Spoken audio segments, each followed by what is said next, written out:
আজকে ইফতার আয়োজন এবং সন্ধ্যা রাত্রের জন্য যা যা রান্না করলাম তাই আজকে আপনাদের সাথে শেয়ার করব। সো হ্যালো এভরিওয়ান, আসসালামু আলাইকুম। আশা করি সবাই ভালো আছেন। আলহামদুলিল্লাহ, আপনাদের দোয়ায় আমি অনেক ভালো আছি। যে যেখান থেকে বসে আমার এই ভিডিওটি দেখছেন তাদেরকে জানাই অসংখ্য ধন্যবাদ। আর যদি একটু হলেও ভালো লেগে থাকে অবশ্যই লাইক, কমেন্ট, শেয়ার এবং ফলো করে পাশেই থাকবেন। আমরা গ্যাসে রান্না করি, তো আজকে গ্যাস হঠাৎ করে ফুরিয়ে গেছে দুপুরবেলা। তো কি আর করা, কিছুই করার নাই, কারণ ইফতার যেহেতু করতে হবে আর এই রাত্রের জন্য রান্নাও করতে হবে। তো চলে আসলাম চুলার পাড়ে, মাটির চুলার পাড়ে।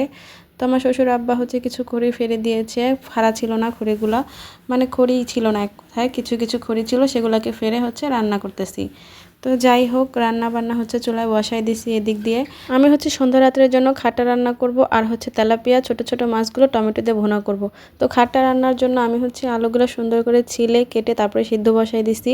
একসাথে সিদ্ধটা বসাই দিছি এইভাবে, কারণ এখান থেকে আমি আলুর চপের জন্য আলু রাখবো আর ছোলার জন্য আলু রাখবো, তার জন্য আমি একসাথে দিয়ে দিছিলাম।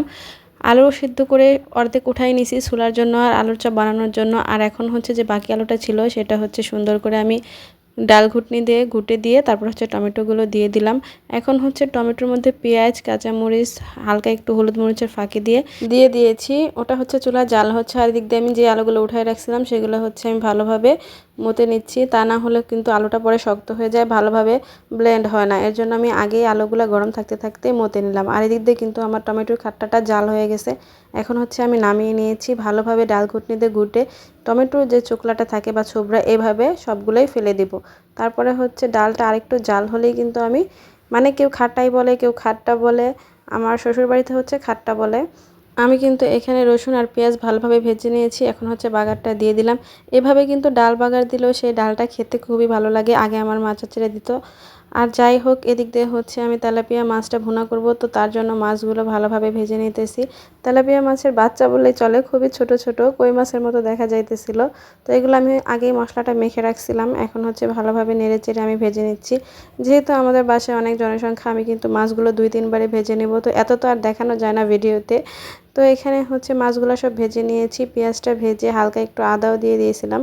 তো এখন পানিটা দিয়ে দিতেছি। একটা কথা কি, রান্না একটা আর্ট বা শিল্প, যে যেরকমভাবে রান্না করে সে সেরকমভাবেই করবেন, কোনো সমস্যা নেই। আমি যেভাবে রান্না করি আমি সেভাবেই আপনাদের সাথে সবসময় শেয়ার করি। আমি কিন্তু আমার বাবার বাড়িতে টমেটো দিয়ে এভাবে আলু দিয়ে কখনোই খাট্টা খাই নেই, আমি অন্যভাবে খাই। মানে আমার বাবার বাড়িতে একদম ভুনা ভুনা আঠা আঠা করে টমেটো, আর কালো জিরা দিয়ে বাগার দেয়, আমরা ওটাই খাই। এটা শ্বশুরবাড়ি এসে শিখছি। তো এটাও খেতে খারাপ লাগে না, খুবই ভালো লাগে। অনেক কিছু আছে যেটা আমরা জানি না, খেতে পারি না, আবার আপনারা অনেক কিছু আছে জানেন না। এক এক দেশের এক এক রকম রান্না, অনেক আইটেম, তো সব কিছুই কিন্তু আমরা সবাই জানি না। এক এক জায়গায় এক এক রকম খাওয়া দাওয়া হয়, অনেক কিছু জানি না। এই অনলাইন জগতে এসে দেখি অনেক রকম রান্না বান্না, আপুদের ভালোই লাগে, খারাপ লাগে না। নতুন নতুন আইটেম দেখলে আসলে ভালো লাগে, কারণ সবসময় একভাবে খেতে খেতেও কিন্তু খারাপ লাগে। তো নতুন আইটেমটা দেখলেও আমরা ট্রাই করি যে কিভাবে দেখি রান্না করে। এক এক অঞ্চলে এক এক দেশে এক এক রকম রান্না। তো আমি এদিক দিয়ে কিন্তু টমেটো দিয়ে মাছটা ভুনা ভুনা প্রায় করেই ফেলছি, হয়ে গেছে। এখন নামিয়ে নিব। গল্প করতে করতে কিন্তু রান্না আমার শেষ হয়ে গেছে। এই যে টমেটো দিয়ে মাছটাকে আমি ভুনা করে নামিয়ে নিয়েছিলাম। আর এই তো আমি কিন্তু যে খাট্টাটা আগে নামিয়ে রাখছিলাম। আর যেহেতু রমজান মাস, তো ইফতারি তো বানাতেই হবে। তো এখন আমি ইফতারিগুলো বানাইতেছি। এই যে আমাদের গাছের যে বেগুনগুলো, গোল গোল বেগুন আসলে, সেগুলো আমি ভেজে নিতেছি। এর জন্য কিন্তু বেগুনের চপগুলো গোল হইতেছে, কারণ আমাদের গাছে প্রচুর পরিমাণে বেগুন আসছে।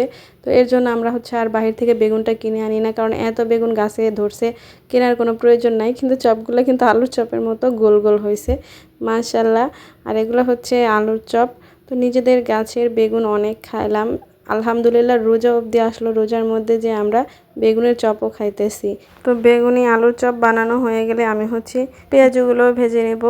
আমাদের বাসায় এত মানুষ, আমাদের আসলে ইফতার অনেকগুলো করেই করতে হয়, না হলে উপায় নাই, কারণ অল্পতে আমাদের হয় না। তো আপনাদের সাথে গল্প করতে করতে আমার কিন্তু ইফতার শেষ হয়ে যাচ্ছে। আবার আমি এ রাত্রের জন্য, অর্থাৎ সন্ধ্যা রাত্রের জন্য কিন্তু 2টা রান্না করে নিয়েছি। আর এদিক দিয়ে কিন্তু আমি বড়াগুলো ভেজে এই যে উঠায় নিতেছি। এবার আমি ছোলাগুলো ভুনা করে ফেলবো। আমার কাছে কিন্তু ছোলার মধ্যে ডাবরি দিলে সেই ছোলা ভুনাটা অনেক ভালো লাগে, কিন্তু আমার শ্বশুরবাড়িতে আর কি ছোলা, খালি ছোলাটাই ভুনাটা বেশি পছন্দ করে। এখানে কিন্তু আমি কিছুটা আলু দিয়ে দিয়েছিলাম, যে আলু চপের জন্য আমি মাখছিলাম যে আলুটা, ওইখান থেকে কিছু আলু সরিয়ে রাখছিলাম এখানে দেওয়ার জন্য।